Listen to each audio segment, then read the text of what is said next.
Hello students, मैं मोहम्मद सरफराज नवाज़ commerce की इस ई लर्निंग क्लास में आपका वेलकम करता हूं। आज जिस टॉपिक को हम डिस्कस करेंगे उस टॉपिक का नाम है बैंक रिकन्सिलिएशन स्टेटमेंट, जिसको हम BRS भी कहते हैं। ये हमारे लास्ट वीडियो का कंटिन्यूएशन रहेगा। आज के इस क्लास में हम बात करेंगे नेचर ऑफ कैश बुक की। BRS को प्रिपेयर करने के लिए अच्छी तरीके से कैश बुक की नॉलेज होनी चाहिए। किसी भी रीज़न से कैश बुक और पासबुक में जो डिफरेंसेस आ जाते हैं, उन डिफरेंसेस का पता लगाकर उनको रिकंसाइल किया जाता है और एक स्टेटमेंट बनाया जाता है, प्रिपेयर किया जाता है, जिसको हम बैंक रिकन्सिलिएशन स्टेटमेंट कहते हैं। तो BRS क्या है? BRS एक बिजनेस एक्टिविटी की एक समरी होती है, जिसमें फाइनेंशियल डिटेल्स को रिकंसाइल किया जाता है, डिफरेंसेस के रीजंस को पता लगाया जाता है और उनको सॉल्व किया जाता है। BRS में 2 बुक्स होते हैं। कितने होते हैं? 2 बुक्स होते हैं। फर्स्ट वन है कैश बुक और सेकंड वन है पासबुक। कैश बुक को बिजनेस मेंटेन करता है, जबकि पासबुक को बैंक मेंटेन करता है। कैश बुक को कौन मेंटेन करेंगे? कैश बुक को बिजनेस मेंटेन करेगा और जो एक अकाउंटेंट को रखेगा कैश बुक को प्रिपेयर करने के लिए। तो कैश बुक को कौन प्रिपेयर करता है? कैश बुक को अकाउंटेंट प्रिपेयर करता है और पासबुक को बैंक प्रिपेयर करता है, जिसको हम बैंक स्टेटमेंट भी कहते हैं। BRS को पीरियोडिकली बेसिस पर यानी कि मंथली बेसिस पर प्रिपेयर किया जाता है और उसमें ये चेक किया जाएगा कि जो बैंक से रिलेटेड ट्रांजैक्शंस हैं, क्या वो प्रॉपरली कैश बुक के बैंक कॉलम में रिकॉर्ड हुए हैं या नहीं हुए हैं, और फिर उसको बैंक के पासबुक से कंपेयर किया जाता है। तो कैश बुक में क्या देखा जाएगा? कैश बुक में बैंक कॉलम देखा जाएगा और उसको पासबुक से कंपेयर किया जाएगा। तो समझ में आया बैंक रिकन्सिलिएशन स्टेटमेंट क्या होता है। और BRS को अच्छी तरीके से समझने के लिए कैश बुक की नॉलेज होना बहुत ही ज़रूरी होता है। तो चलिए अब बात करते हैं नेचर ऑफ कैश बुक की। कैश बुक एक स्पेशल जर्नल होता है जिसमें ऑल कैश रिसीट्स और ऑल कैश पेमेंट्स को रिकॉर्ड किया जाता है। यहाँ पर कैश रिसीट्स का मतलब इनकम होगा। किसकी इनकम? बिजनेस की इनकम। और बिजनेस में इनकम भी होती है और एक्सपेंडिचर भी होता है। तो इन चीज़ों को हम कहाँ रिकॉर्ड करेंगे? इन चीज़ों को हम कैश बुक में रिकॉर्ड करेंगे। और कैश बुक को बुक ऑफ ओरिजिनल एंट्री कहा जाता है या फिर उसको प्राइमरी एंट्री कहा जाता है।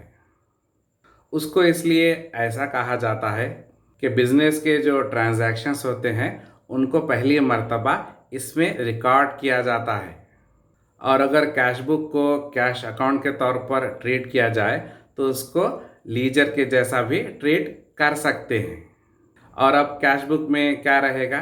कैश बुक में 2 साइड्स रहेंगे। First one is debit side, second one is credit side. और बिजनेस के जितने भी कैश रिसीट्स हैं यानी कि बिजनेस ने इनकम वसूल की है उसको हम डेबिट साइड पर एंट्री करेंगे और बिजनेस ने जो कैश पेमेंट्स किए हैं उनको क्रेडिट साइड पर एंटर किया जाएगा। तो कैश बुक यहाँ पर जर्नल भी हुआ और लीजर भी हुआ। अब सवाल ये पैदा होता है कि कैश बुक को मेंटेन कौन करेंगे?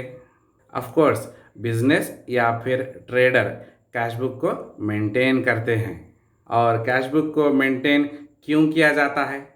बिजनेस में जो पीरियोडिकल कैश बैलेंसेस होते हैं उनका पता लगाने के लिए कैश बुक को प्रिपेयर किया जाता है। और कैश बुक हमेशा डेबिट बैलेंस बताएगा। इसका क्या मतलब हुआ?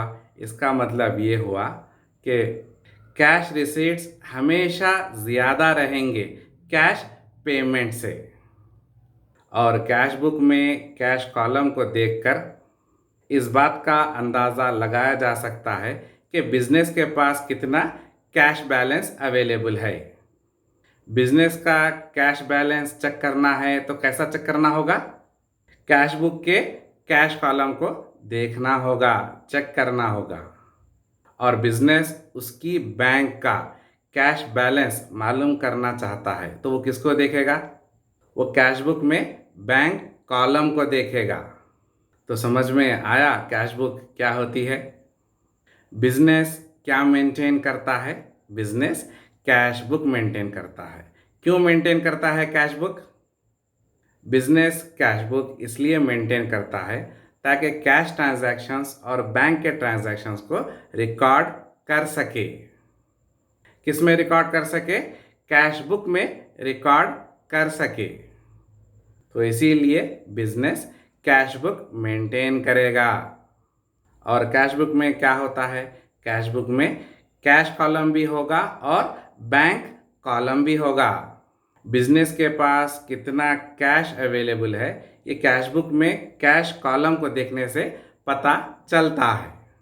और कैश बुक में बैंक कॉलम को देखने से इस बात का पता लगाया जा सकता है कि बिजनेस का कितना कैश बैंक के पास अवेलेबल है। और बैंक उसकी बुक्स में हर कस्टमर का एक अलग अकाउंट बनाएगा और उस बुक को हम बोलेंगे पासबुक या फिर बैंक स्टेटमेंट। तो समझ में आया कैश बुक क्या होती है? बैंक रिकन्सिलिएशन स्टेटमेंट को कौन प्रिपेयर करता है? बीआरएस को बिजनेस प्रिपेयर करता है। कैसे प्रिपेयर करेगा? कैश बुक और पासबुक को देखकर प्रिपेयर करेगा। और बिजनेस ने इस काम को किसको रखा है? बिजनेस ने बीआरएस को प्रिपेयर करने के लिए अकाउंटेंट को रखा है। तो आज की इस क्लास में आपने क्या सीखा? आज की इस क्लास में आपने बीआरएस के मीनिंग को समझा है और बीआरएस को प्रिपेयर करने के लिए कैश बुक कितना ज़रूरी होता है उसको भी हमने आज की इस क्लास में समझा है। और बीआरएस कैश बुक का ही एक पार्ट होता है, एक हिस्सा होता है। तो चलिए आज की इस क्लास को यहीं पर रोकते हैं और मिलते हैं अपने नेक्स्ट वीडियो में। तब तक के लिए थैंक यू।